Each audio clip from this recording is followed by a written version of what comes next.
Hey, and welcome back to the weekly wedding chats with the Sixpence.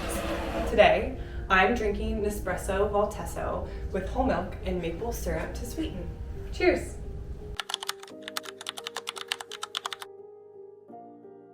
Today's episode is a big one, and it's also our final episode in this series for now. We're talking all about choosing your wedding venue and why this decision truly shapes everything else in your planning process. Your venue impacts your budget, your guest experience, your aesthetic, your timeline, and even which vendors you're able to work with. So while it can feel just like one giant important box to check, it's actually one of the most foundational decisions you'll make. So today we're walking through what to think about before you tour, what to ask while you're there, and how to know when a venue is truly the right fit for you. One of the most common questions we hear is, how far in advance should we book our wedding venue? A few years ago, the answer was typically 9 to 12 months, but now that timeline has shifted. For most couples, especially if you're planning a wedding during peak season, venues are booking 12 to 18 months out, and sometimes even further for highly sought after dates and spaces. Here in Indiana, peak season is typically May through October, and those summer and early fall Saturdays go fast. At the Sixpence, we have a number of bookings for fall of 2027. That's over 18 months out, which we are incredibly excited about, but it just gives a glimpse into what the landscape is looking like. So this is where I want you to pause and ask yourself a really important question. Is the date more important, or is the venue more important? Your answer to that question will completely shape your planning timeline.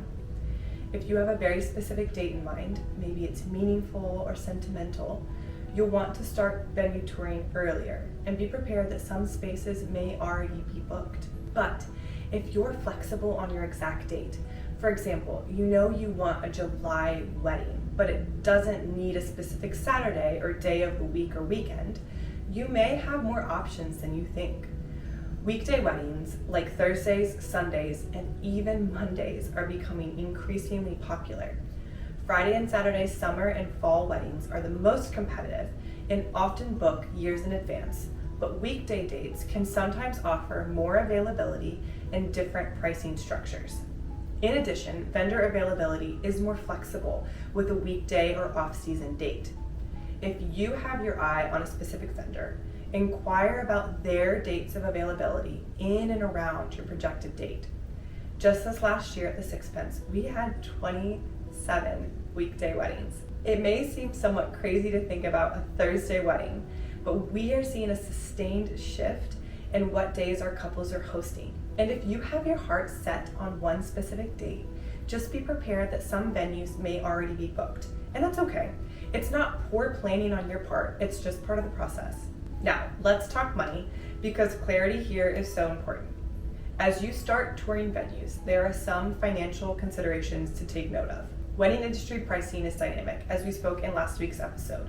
That means pricing can change based on the time of year, the day of the week, and availability. Generally speaking, a July Saturday wedding will be more expensive than a Friday or Thursday February wedding, and that's true across both venues and vendors. The second thing to consider is this: when you're ready to book, most venues will require a deposit to hold and secure your date, and many offer payment plans. But before you sign anything, make sure that you understand the full financial picture: deposits, payment schedules, and what happens if plans change. Knowing these details up front helps you plan confidently and avoid surprises. Next, we're going to dive into questions to ask on a venue tour. Venue tours can feel exciting and overwhelming all at once. So let's walk through the key questions you should be asking and why they matter. 1. Cost and what's included. Ask for a clear breakdown of the cost, including rental fees, taxes, service fees, and anything else that can impact your budget. At the Sixpence, for example, our rental includes tables, chairs, both indoor and outdoor, staff, cleanup, 14 hours of access to the barn, private use of the property, parking and outdoor seating. But this is not standard everywhere. Some venues charge extra for outdoor seating, some share the space with the public, and others don't include setup or teardown. If it's not clearly explained, just ask. Transparency up front prevents the surprises later. 2, capacity and amenities. Even if you don't have anywhere near a finalized guest list, you need to know the venue's overall capacity. It affects everything from layout to catering to dance floor size, and it helps you narrow down which venues can support your day from a hosting perspective.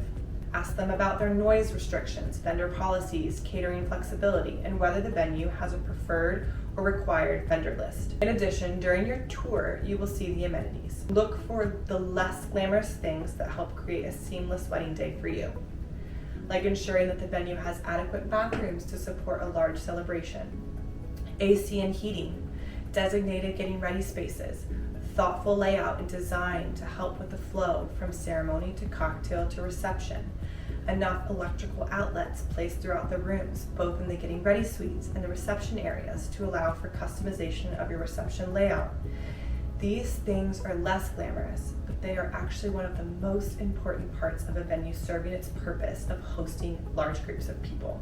The Sixth Sense is a purpose-built wedding venue, meaning that it was designed from the ground up to be a wedding venue. There was intentional thought put into the layout of the building, natural flow from ceremony to cocktail hour to reception, a well-placed bar for service that doesn't interrupt the wedding, dedicated catering entrance and exit to deliver quiet, seamless service. We designed bathrooms that can host large groups of people, dedicated getting ready spaces with designated hair and makeup stations, with natural light, well-placed outlets, fridge, private bathroom access, dry bar, and full-length mirrors. We thought of the things that people would naturally reach for and designed those into the building. As a bride, you should have a private bathroom in your getting ready suite. When it's 20 minutes before the ceremony, do you want to be sneaking past guests arriving to use the bathroom? These are the details that good venues think about and solve for so that you don't have to. 3, availability and cancellation policies. Very simple, but ask if your date is available, and if you're ready to move forward, understand how the venue holds that date. Also, be very clear on the cancellation policy. Life happens, and you should understand your options before signing. 4, permits and legalities. Can the venue legally serve alcohol? Do they have their permits visible? This might not feel glamorous either, but it's incredibly important. You want to know that your venue is operating correctly and legally, so nothing jeopardizes your wedding day. 5, accessibility and accommodations. These are the details that don't always feel exciting, but they matter so much. Is the venue ADA accessible? Is there adequate on-site parking? Are there nearby hotels for out-of-town guests? Some venues have hotel partnerships or discounted rates for wedding parties. It's always worth asking. 6, weather contingency plans. If you're dreaming of an outdoor ceremony, ask, what's the indoor backup plan? How quickly can they pivot if the weather changes? A venue with a solid weather plan shows experience, and that kind of preparedness is invaluable. 7, rules, restrictions, and setup. Ask about candle policies, noise curfews, vendor flexibility, setup and the breakdown timelines, and when you need to be fully out of the space. Some venues have an open vendor policy, while others have a preferred or required vendor list. Neither is inherently good or bad, it just needs to align with expectations and be clear to you. Ask about the setup and the breakdown timelines, when you need to be fully out of the space, and who is responsible for cleanup. We always say, clear is kind. And if answers feel confusing or vague, that lack of clarity can lead to stress or hidden costs later. 8, getting ready suites and flow of the day. Ask about the getting ready suites, their size, amenities, and when you'll have access on the wedding day. Also ask whether the venue has separate spaces for the ceremony, cocktail hour, and reception. Having distinct spaces allows the day to flow naturally. If flips are required, ask how the venue handles timing and logistics behind the scenes. And when I say flips, usually those are for our indoor weddings or for our weather contingency plans, where the ceremony and reception are both held inside the building. How does that flip work? How quickly and equipped are the staff to handle that? A lot of these things will be covered in your venue tour, but if you have a list of these questions written down to reference, and you're on a venue tour where one of these things isn't mentioned or touched on, it's a great resource for you to be able to look back on and ask specifically about one of these things. The next thing to consider is, how does your venue support your aesthetic? This ties directly back to what we talked about in the last episode, your wedding style and aesthetic.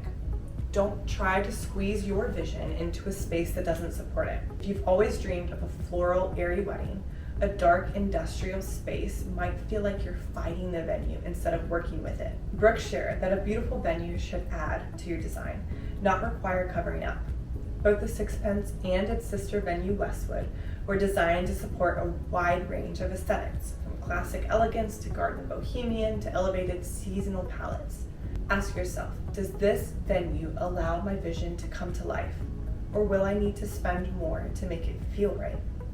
Can decor and florals be reused throughout the spaces? One of the biggest tips when you go on tour is this. One of the most overlooked parts of choosing a venue is the experience of the tour itself. How does the staff make you feel? Do they listen to your ideas? Do they ask thoughtful questions? Do they guide you without pressure? Our director of sales, Tony, shared this with me, and I love what he said. Quote, "Functioning as a guide for newly engaged couples is the key for our sales team. It's important for us to remember that even though we routinely help bring weddings and other large events to life, for many couples, this is the first time that they are navigating this experience, and it can be very overwhelming.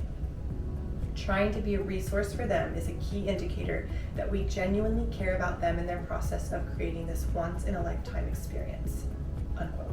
That care, professionalism, and clarity matter more than people realize, and it seeps into all areas of the wedding planning process, from touring to planning meetings, all the way through to your wedding day and your send-off. So, as you start touring venues, remember this. Start early, especially for peak season dates. Decide whether your date or your venue matters more to you. Ask clear, detailed questions.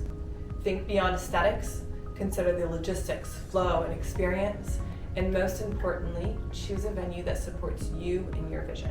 This wraps up our current weekly wedding chat series. And I hope these episodes have helped you feel more confident, informed, and excited about the early steps of planning your wedding. If this episode was helpful, make sure you're subscribed so you don't miss what's coming next as we head into our 2026 wedding season. Follow the Sixpence for more real wedding inspiration, planning resources, and behind-the-scenes moments. Thank you so much for spending this time with me, and I'll see you very soon. XOXO. Love you. Bye. This week's episode is sponsored by Sweet and Savory Catering for moments worth celebrating. Preferred vendor Sweet and Savory are familiar faces during events at the Sixpence. From hosted events and weddings, Sweet and Savory cares for couples and clients with attention to detail, deep care, and kind hospitality.